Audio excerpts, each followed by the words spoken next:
Graça e paz, irmãos. Estamos hoje na sexta mensagem da série de mensagens Confessando a Nossa Fé.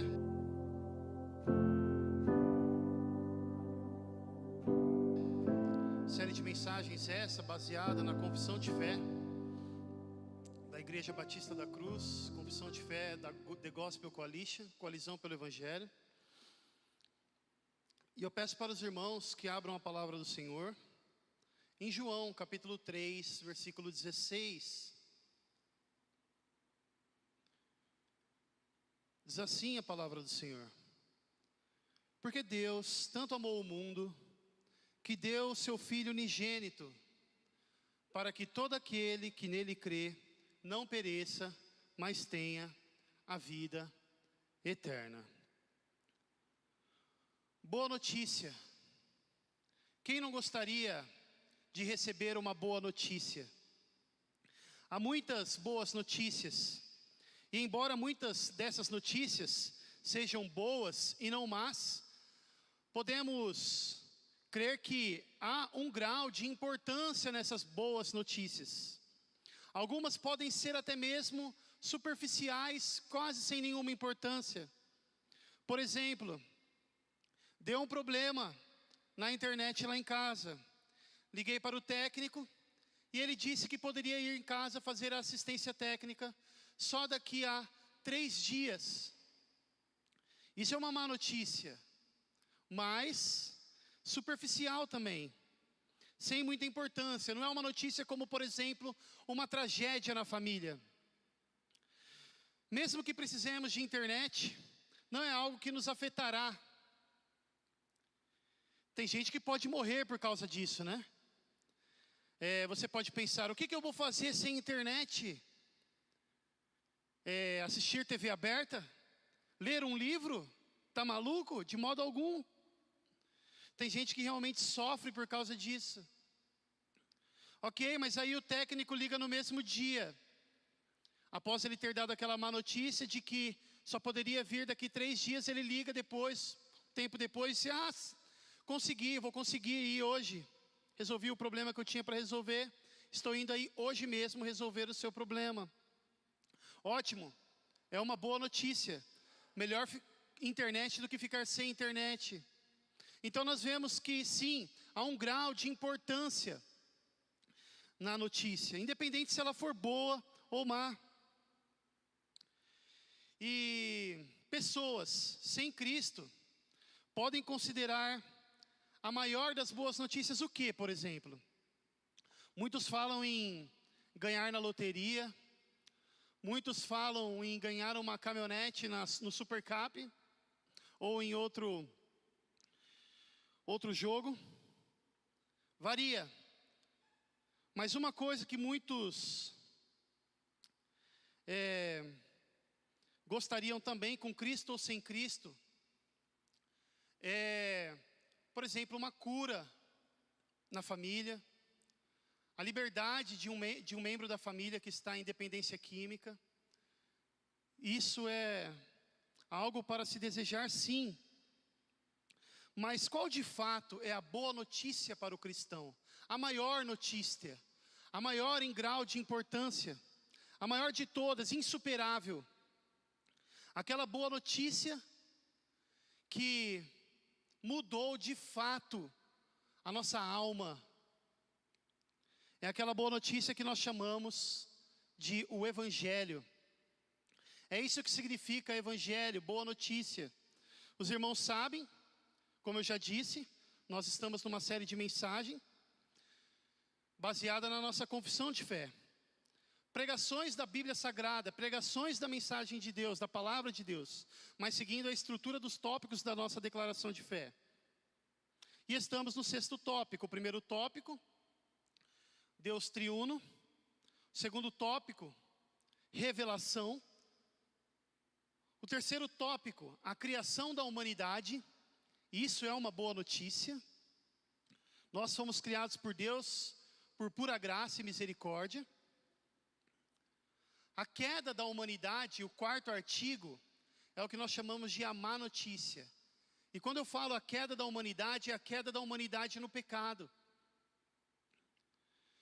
O quinto artigo da confissão é o plano de Deus para a redenção.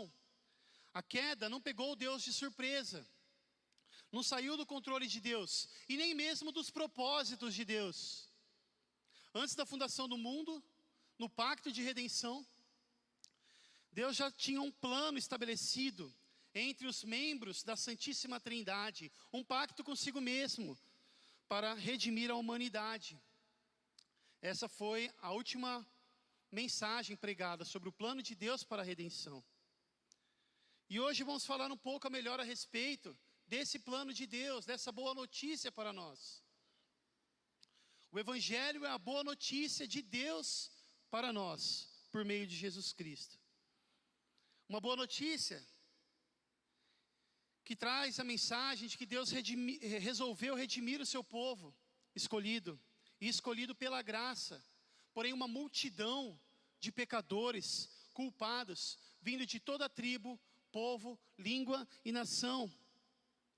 E o sexto artigo vai definir essa boa notícia para nós.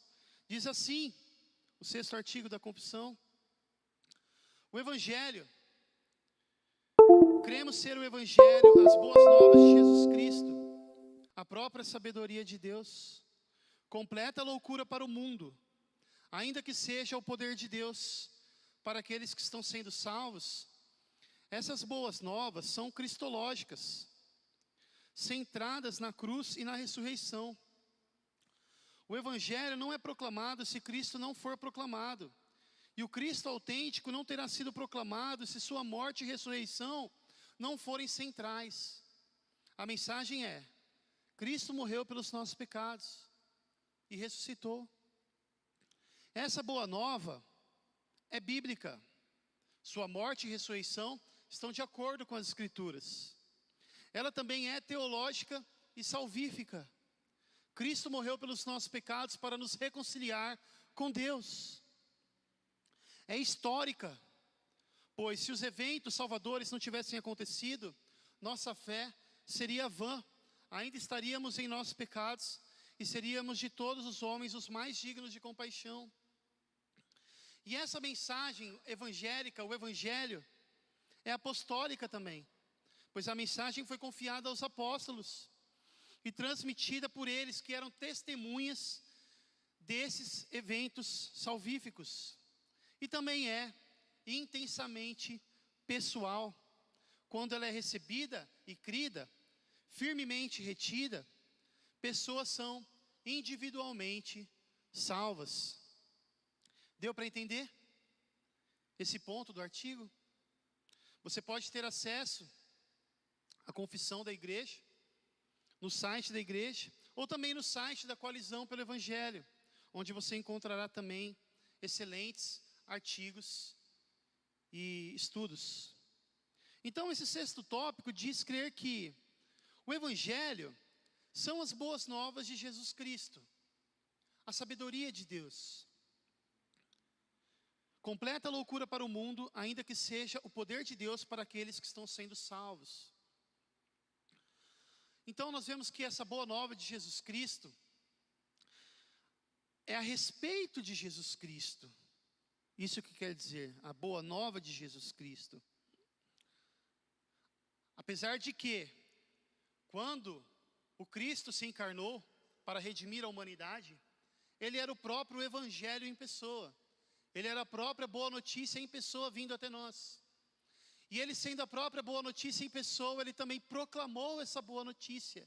Proclamou a respeito de si mesmo. Mas como esse mundo de trevas enxerga a mensagem do Evangelho? Certamente, a palavra da cruz é loucura para os que se perdem. Mas para nós que estamos sendo salvos, ela é o poder de Deus. 1 Coríntios, capítulo 1, versículo 18. Então, Paulo vai dizer que é loucura a mensagem da cruz. A ideia de que Deus enviou seu Filho para nos salvar é loucura para o mundo. Pessoas zombam da ideia de que necessitam de um Salvador. Pessoas zombam da ideia do pecado. A própria ideia de que elas são pecadoras é ofensiva para elas.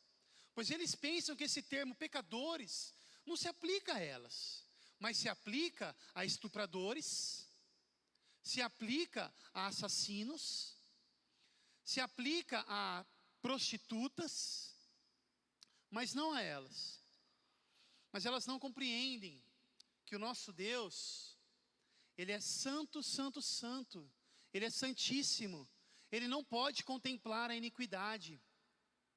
E a lei do Senhor, ela exige a perfeição. Pessoas zombam da mensagem do Evangelho porque elas estão mortas para a mensagem. Mortas em seus delitos e pecados. Mas também não querem que isso seja verdade, pois eles sufocam a verdade, como o apóstolo Paulo vai dizer em Romanos capítulo 1. Eles suprimem a verdade, ou seja, eles abafam a verdade pela injustiça do seu coração. Porque em Eclesiastes também vai dizer que Deus colocou a eternidade no coração do homem. Então o homem sabe que há Deus, mas eles suprimem a verdade pela injustiça. E ao invés de adorarem ao Senhor, o qual nós fomos feitos à sua imagem e semelhança, eles criam deuses, a sua imagem e semelhança. Eles invertem a situação. E se para o mundo é loucura, para nós que fomos chamados por Deus, quando recebemos o chamado de Deus, nós também recebemos vida espiritual, para ouvirmos essa mensagem e compreendermos essa mensagem. Recebemos vida espiritual para também nos convertermos do nosso caminho rumo ao abismo para Deus. E enxergamos, não somente recebemos vida, mas recebemos visão para enxergarmos Cristo Jesus como a nossa única esperança. E quando isso acontece, nós também reconhecemos que Cristo Jesus não é somente um profeta. Cristo Jesus não é somente um homem sábio. Nós reconhecemos que Cristo é a expressão exata do Deus invisível. Reconhecemos que Jesus é o poder e sabedoria de Deus. Embora ele foi pregado no madeiro, o apóstolo Paulo vai dizer que a imagem de fraqueza, pregado no madeiro, um homem crucificado, a fraqueza de Deus, ou seja, a fraqueza de Cristo, é mais forte que a força dos homens. E se a mensagem da cruz é loucura, ou é tolice para o mundo, a mensagem da cruz é a sabedoria de Deus. Então nós vemos também que está claro que a boa notícia do Evangelho ela é cristológica. E a mensagem do Evangelho só é completa quando nós pregamos a Cristo. E não seria correta, ela não seria verdadeira se nós não pregássemos Cristo morto pelos nossos pecados e ressuscitado para a nossa justificação. Não somente a pessoa de Jesus nos salvou, mas a sua vida nos salvou. Já foi tratado sobre os pontos, né? Deus triuno. Deus triuno, Pai, Filho e Espírito Santo, nos criou a sua imagem e semelhança. Ou seja, nós nascemos de modo especial, fomos criados de modo especial, melhor dizendo. E fomos chamados, e entre vários motivos, o que significa ser criado à imagem e semelhança de Deus? Um desses motivos é que nós fomos chamados a uma relação pessoal e consciente com o Senhor. Podemos prestar um culto racional a Deus. E o mundo, quando ele foi criado, ele não era assim como é hoje. Cheio de caos, dor, morte, miséria, como vemos hoje. O mundo era perfeito. E Deus colocou os nossos primeiros pais, que nós chamamos de Adão e Eva, que eram os representantes da humanidade, como uma espécie de gerentes da criação, em especial Adão. E Adão recebeu não somente a dádiva, mas a graça da vida. E também a oportunidade de ter um relacionamento tete a tete com o Senhor, recebeu tudo de Deus. E como ele respondeu a essa dádiva, essa graça de Deus? Pecando contra Deus, junto com sua esposa, ouvindo a voz de Satanás, que é conhecido como a serpente, em Apocalipse é conhecido como o grande dragão, um ser tenebroso. Adão deu ouvidos a Satanás, ao invés de ouvir a palavra de Deus e obedecer a palavra de Deus por gratidão. Cometeu um ultraje surreal contra o Senhor, a maior das tiranias. E assim, o que Deus disse que aconteceria se o homem pecasse, se rebelasse contra Deus, de fato aconteceu. Adão morreu. Deus disse: no dia que você desobedecer, certamente morrerás. E foi exatamente isso que aconteceu. Adão morreu espiritualmente para com o Senhor. O relacionamento que Adão tinha com o Senhor foi rompido. Tanto que Adão e Eva fugiram da presença do Senhor. A natureza dos nossos primeiros pais, então, se tornou corrompida, se tornou má, se tornou idólatra. E o pecado entrou no mundo. A queda do ser humano foi monumental. E foi transmitida de geração em geração. Pois, se a natureza do homem se tornou corrupta, obviamente que foi transmitida para a sua semente, para a sua descendência. Por isso o mundo é assim hoje. Essa é a má notícia do pecado. E o mundo se deleita no pecado. Se deleita no mal. E se Deus não intervisse, nós estaríamos caminhando rumo ao abismo do inferno, junto com os demais. Mas Deus, que é rico em misericórdia, por causa do seu grande amor com que nos amou, nos deu vida, juntamente com Cristo, por meio de sua ressurreição. Nos deu a vida eterna. Deu a quem? Deu àqueles que depositaram a fé nele, como seu Senhor e Salvador, como nosso representante, não somente como nosso Senhor, mas também como nosso Salvador. E por que Cristo teve que morrer? Ou melhor, por que o Filho de Deus teve que se encarnar, assumindo a forma humana e sofrer morte de cruz? Teve que se tornar homem para nos salvar. Por quê? E morrer numa cruz? Porque somente um homem perfeito pode pagar a dívida de pecadores caídos. Deus providenciou para nós um substituto no banco dos réus, que assumiu o nosso lugar. E esse substituto já era o representante dos eleitos antes da fundação do mundo. Quando a humanidade caiu em pecado, Deus seria totalmente justo se Ele nos condenasse instantaneamente para o inferno. Mas decidiu nos redimir por graça. E de forma tão graciosa, Deus trouxe já essa boa notícia para aqueles que trouxeram pecado ao mundo. Embora estivesse trazendo uma mensagem de condenação para Satanás, Adão e Eva estavam na presença do inimigo e ouviram a palavra de Deus, que disse que do descendente da mulher, ou seja, alguém que nasceria de uma mulher, no futuro haveria de vir e esmagar a cabeça da serpente, e ela feriria o seu calcanhar. Uma linguagem simbólica. Nós sabemos que ter a cabeça esmagada dói mais do que ter o calcanhar ferido.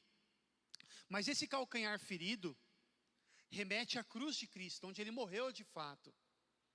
Mas Satanás na cruz teve a cabeça esmagada. E Cristo venceu através da cruz. Ele ressuscitou. Deus disse que um dia um descendente da mulher haveria de vir e esmagar a cabeça da serpente. E de que linhagem viria esse homem? Da linhagem de Israel, da tribo de Judá, da linhagem de Davi, que era um rei imperfeito e fraco. O rei Davi cometeu pecados grosseiros, mas era o representante do povo de Israel. era o representante do povo de Deus, era um protótipo de Cristo, que apontava para o verdadeiro rei, que é perfeito e todo-poderoso. Era a sombra daquele que haveria de vir, Jesus. Deus preservou esse povo, o povo de Israel, quando criou esse povo também, por meio de Abraão, Isaac e Jacó, e de Jacó vem as 12 tribos de Israel, do qual Cristo descende da tribo de Judá, os 12 filhos de Israel, as 12 tribos. E Deus preservou esse povo que constantemente era ameaçado pelos filhos do diabo, que a palavra vai dizer que há os filhos de Deus e os filhos do diabo, que sempre vão se levantar na história, inclusive hoje, contra os filhos de Deus. Era um povo altamente ameaçado pelas nações pagãs, pelas nações vizinhas, que eram muito mais poderosas. E Deus preservou esse povo de modo milagroso nas batalhas. E um povo, vale lembrar que era um povo escolhido que vivia constantemente se desviando de Deus, como uma mulher infiel. Mas em Oséias, Deus vai dizer que como um marido que tem um pacto de amor fiel com sua noiva, com sua esposa, mesmo quando ela se desvia, ele traz de volta com laços de amor. É uma aliança pactual indissolúvel. Deus teve misericórdia desses pecadores ao dar ao povo de Israel a sua lei, que é boa, perfeita e agradável. É o modo que Deus gostaria que nós vivêssemos. Porém, sabemos que a lei não tem poder para salvar ninguém, pois a lei de Deus exige a perfeição. E Paulo mesmo vai dizer, se você busca ser justificado por meio da lei, Cristo morreu em vão. A lei, além de trazer algo que vai melhorar a nossa vida, quando nós conhecemos a vontade de Deus, ela melhora a nossa vida sim de fato. Mas a lei de Deus também tem um princípio didático. Qual o princípio? Que é nos fazer nos desesperar. Paulo se desesperou, porque quando fariseu, ele pensava assim, eu cumpro todos os mandamentos. Ele pensava, que cumpria todos os mandamentos, Mas Jesus mostrou também o peso da lei quando veio. Ele disse assim, só de você cobiçar uma mulher, olhar de modo impróprio para uma mulher, você já cometeu adultério em seu coração. Só de você odiar o seu irmão, você já o matou no coração. E Paulo pensava que ele haveria de cumprir todos os mandamentos, até quando ele se deparou com o último mandamento, não cobiçarás. Aí sua justiça própria caiu como um castelo de cartas. Então, a lei de Deus ela tem um princípio didático, que é nos fazer desesperar, que é fazer a gente entrar em pânico e falar assim, estou perdido, miserável homem que sou, quem me livrará do corpo dessa morte? Cristo Jesus, somente para nos livrar, que nos justifica. Então Deus, de modo misericordioso, deu a sua lei, boa, perfeita e agradável para o seu povo. E Deus também estabeleceu um sistema de sacrifícios no Antigo Testamento, que também tinha um princípio didático, que era mostrar para o povo, de que o povo de Israel, o povo pecador, precisava desesperadamente de um substituto para sofrer a sua penalidade. E esse sistema sacrificial, onde o povo apresentava cordeiros e outros animais para o sumo sacerdote no Antigo Testamento, e o sumo sacerdote representava a nação. E entre vários sacrifícios do sistema sacrificial, o sacrifício mais importante era o dia da expiação, onde uma vez por ano, o sumo sacerdote não somente sacrificava o cordeiro, e o cordeiro representava a propiciação. A palavra de Deus vai dizer que Cristo é propiciação pelos nossos pecados. O sumo sacerdote sacrificava o cordeiro, e o sangue do cordeiro era aspergido sobre o propiciatório, a tampa da arca da aliança. E assim, o que significa propiciação? Assim, quando o povo de Israel fazia esse ato com fé,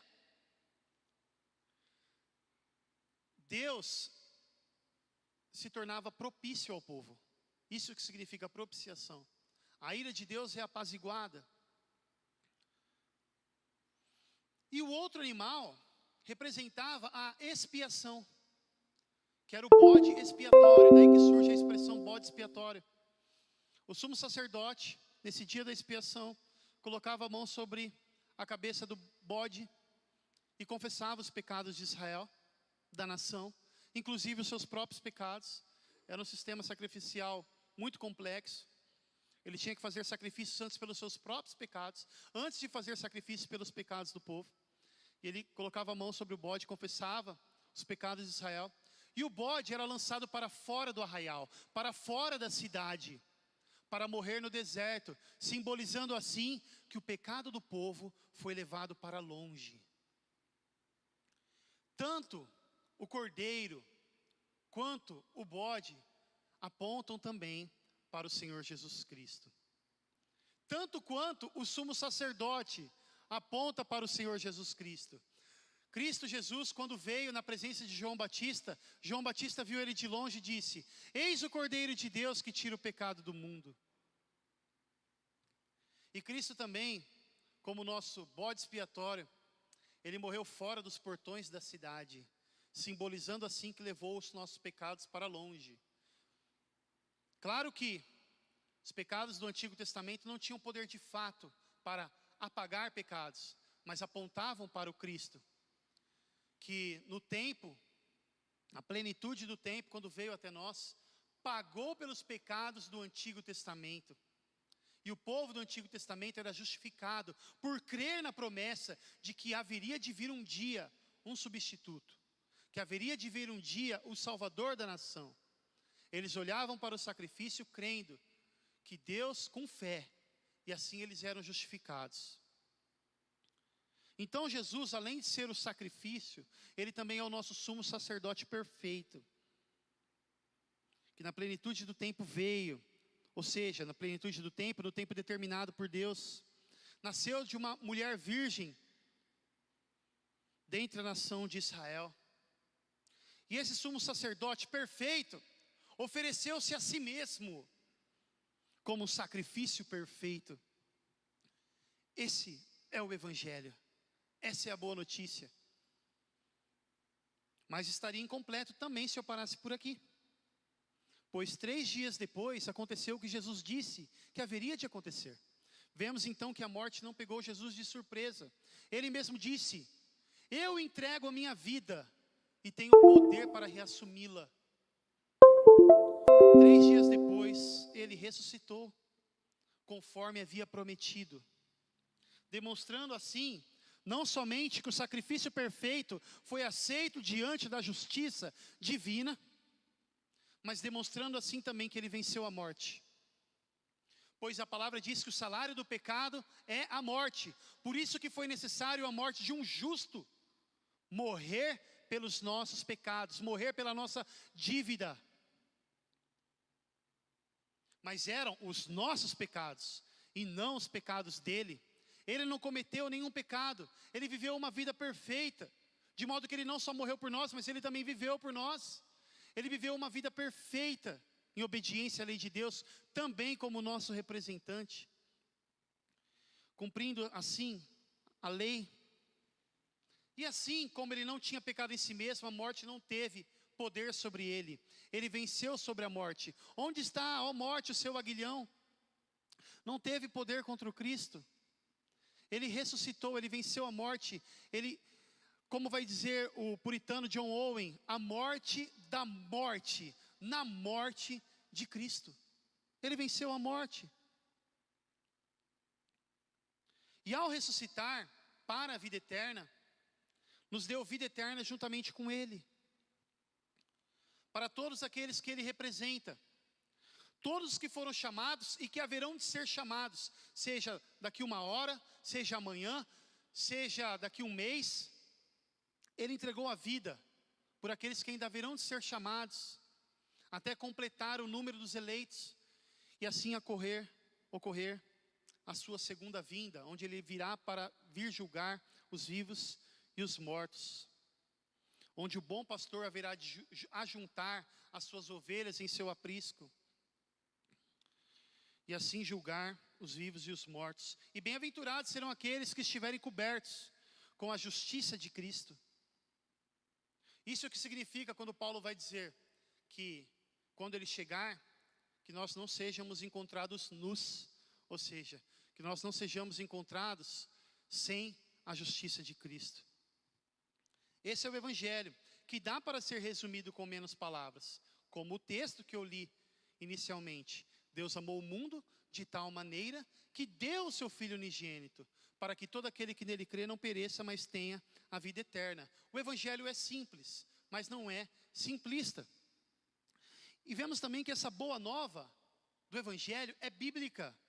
A sua morte e ressurreição estão de acordo com as Escrituras. De Gênesis a Malaquias apontam para o Salvador. Interessante que o mensageiro, aquele que aplanaria o caminho do Salvador, João Batista, no último livro do Antigo Testamento, antes de haver 400 anos de silêncio profético, no último livro, Malaquias, aponta para João Batista, que é o primeiro livro do Novo Testamento, que está lá já relatado, João Batista, no primeiro livro do Novo Testamento, Mateus, Marcos, Lucas e João, os Evangelhos. Então nós vemos que essa mensagem foi prometida pelos antigos profetas, mas também foi prometida no proto-evangelho, que eu disse já, Gênesis 3,15, de que da descendência da mulher haveria de vir aquele que esmagaria a cabeça da serpente, que o Salvador haveria de vir e morrer em favor de pecadores. No Antigo Testamento está cheio do Evangelho, apesar de um modo obscuro, não tão claro quanto nós observamos hoje, que nós já temos a revelação completa. Cristo já veio, mas os que foram salvos antes da vinda de Cristo creram nesses vislumbres do Evangelho. Vemos também que a mensagem do Evangelho ela é teológica e salvífica, pois Cristo morreu pelos nossos pecados para nos reconciliar com Deus. Já foi dito isso. Ela também é histórica, porque se os eventos salvadores não tivessem acontecido, seria vã a nossa fé. 1 Coríntios capítulo 15, Paulo vai dizer que se Cristo não ressuscitou, a nossa fé é vã, e estamos ainda mortos em nossos delitos e pecados. E os homens mais dignos de compaixão nós seríamos, se Cristo não tivesse sido ressuscitado. Ele foi presenciado por diversas testemunhas oculares, não somente sua vida, mas também a sua ressurreição. Embora quem considere o Evangelho loucura, o argumento das testemunhas oculares não vai fazer peso nenhum para o seu coração, mas está registrado nas Escrituras, para fortalecer a nossa fé. E a mensagem também é apostólica. A mensagem foi confiada aos apóstolos, que foram escolhidos pelo próprio Cristo. Tem gente que fala assim, eu prefiro Cristo e não Paulo, quando se depara com algum ensinamento que ele considera pesado de Paulo, ele começa a não gostar de Paulo, começa a ficar ranzinza com Paulo, e ele fala assim, eu prefiro Cristo e não Paulo. Não faz sentido algum, porque em primeiro lugar, ele está dizendo que as Escrituras não são inspiradas. Em segundo lugar, ele esquece que quem comissionou Paulo foi o próprio Criador do universo. Paulo e os demais apóstolos. Então os apóstolos foram escolhidos por Jesus e escolhidos pela graça, pois muitos deles também eram homens problemáticos até demais, mas pecadores que foram transformados pela mensagem do Evangelho. Assim como nós permanecemos pecadores, mas pecadores transformados, passamos por uma renovação da mente, por uma mudança de coração. Temos prazer na lei de Deus, como vai dizer o apóstolo Paulo em Romanos 7. Embora sejamos pecadores e o bem que nós gostaríamos de fazer, muitas vezes nós não fazemos, e o mal que que não deveríamos fazer, muitas vezes nós fazemos, Paulo vai dizer que houve uma mudança na nossa mente. Nós não temos prazer no pecado. não é algo que nos agrada mais, mas nos entristece. E nós nos arrependemos e podemos nos achegar ao trono da graça, em busca de misericórdia, para alcançarmos socorro em tempo oportuno, para sermos purificados da nossa maldade cometida, embora já somos perdoados por Deus, por meio de Cristo Jesus. Perdoados e redimidos, pois a palavra redimidos vem de redenção, e redenção significa que nós fomos libertos da escravidão, fomos libertos do medo da morte. Esses dias eu estava lendo um comentário, que fala assim, que o amor perfeito lança fora o medo. E é interessante que era um pai da igreja, Agostinho, e ele vai dizer que esse lança fora o medo é o medo da condenação. O amor perfeito lança fora o medo da condenação. Então nós não vemos mais Deus como um juiz, apesar de que sim, Deus é um juiz justo e irado contra o pecado.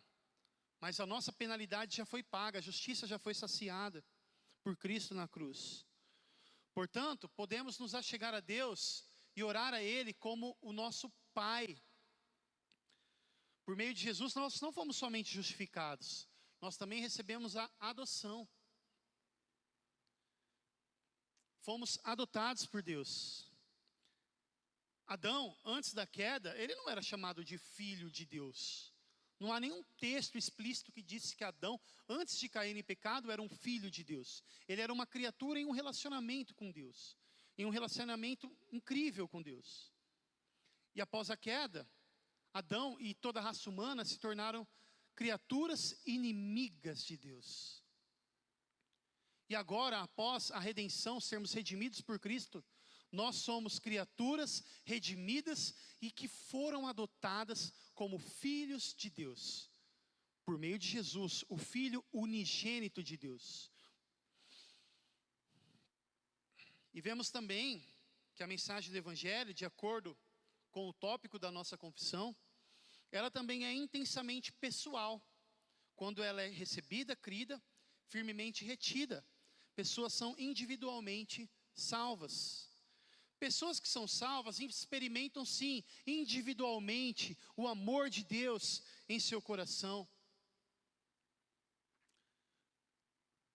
De modo que nós cremos, ainda que, como vai dizer o salmista, ainda que meu pai e minha mãe me abandonem, o Senhor jamais me abandonará. Ainda que nós sejamos abandonados por todos, o Senhor jamais nos abandonará. Então nós experimentamos esse amor, nós experimentamos o Evangelho de forma individual. Mas eu gostaria de acrescentar um adendo nesse final do tópico. Mas também nós experimentamos o Evangelho coletivamente na igreja, que é a comunidade dos redimidos, que foram trazidos por Deus para a comunhão. Deus nos aproxima à igreja local por meio do Evangelho. E apesar de sim, ainda sermos pecadores, lutarmos contra a nossa natureza pecaminosa, muitas vezes podemos agir de modo errado. Um bando de pecador reunido, problemas podem acontecer, discórdias, mas através do Evangelho que nos uniu, podemos sim perseverar na comunhão. E é um milagre também. Pois o tipo de amor que nós precisamos só pode vir até nós por meio do Espírito Santo. E o Espírito Santo age através do Evangelho, através da mensagem do Evangelho. Portanto, precisamos do Evangelho sempre, que é olhar para a cruz e ver o que Jesus fez por nós. E olhar também para o túmulo vazio, crendo que Ele venceu a morte. A história não parou na cruz. Ele venceu a morte. E se Cristo venceu, Ele nos conduz em triunfo, como o apóstolo Paulo vai dizer em 2 Coríntios. Cristo nos conduz em triunfo. Nós estamos no triunfo de Cristo, pois nós estamos em Cristo, nós estamos inseridos nele. Lembra que o sumo sacerdote no Antigo Testamento, ele usava pedras no seu colete sacerdotal, e essas pedras representavam as tribos de Israel, o povo de Israel. Cristo também nos carrega em seu peito, em seu coração. Ele nos conduz em triunfo na vida eterna que nós já temos. Jesus disse que aquele que crê nele já tem a vida eterna. Então, se morrermos antes de sua segunda vinda, parece que eu estou pulando de ponto de tópico, mas não. Essa é a mensagem do Evangelho. Se nós morrermos antes da segunda vinda, nossa alma estará com Cristo no paraíso. Assim como ele disse para o ladrão arrependido na cruz: hoje mesmo estarás comigo no paraíso. E quando ele voltar, teremos nossos corpos ressuscitados. E haveremos de viver no novo céu e na nova terra. Quando não somente o nosso corpo for ressuscitado e glorificado, mas também todo o cosmos será ressuscitado, será glorificado. Esse cosmos que está morto, a natureza que geme em corrupção, aguardando a manifestação dos filhos de Deus. Que é quando Cristo voltar, os filhos de Deus serão manifestos. E aí não haverá, quando tudo for restaurado, nesse mundo mesmo caído, haverá de tudo ser restaurado. E não somente a nossa alma, mas também o nosso corpo glorificado estará com Cristo.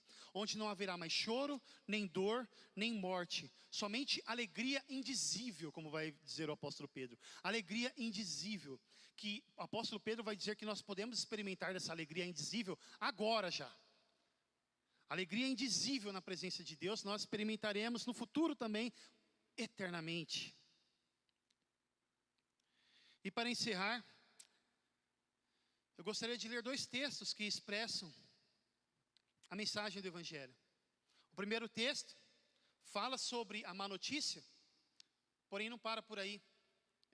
Paulo vai dizer a boa notícia na sequência. Ele diz assim: pois todos, alguns não, todos pecaram e carecem da glória de Deus, sendo justificados gratuitamente por sua graça, mediante a redenção que há em Cristo Jesus, a quem Deus apresentou como propiciação no seu sangue, mediante a fé.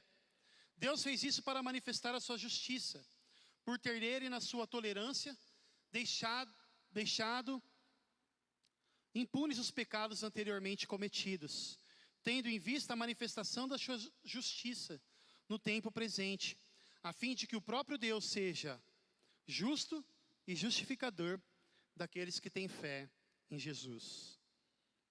E por último, Romanos 1, 16 e 17, os versículos que foram o estopim da reforma protestante, que diz: pois não me envergonho do Evangelho, porque é o poder de Deus para a salvação de todo aquele que crê, primeiro do judeu e também do gentio.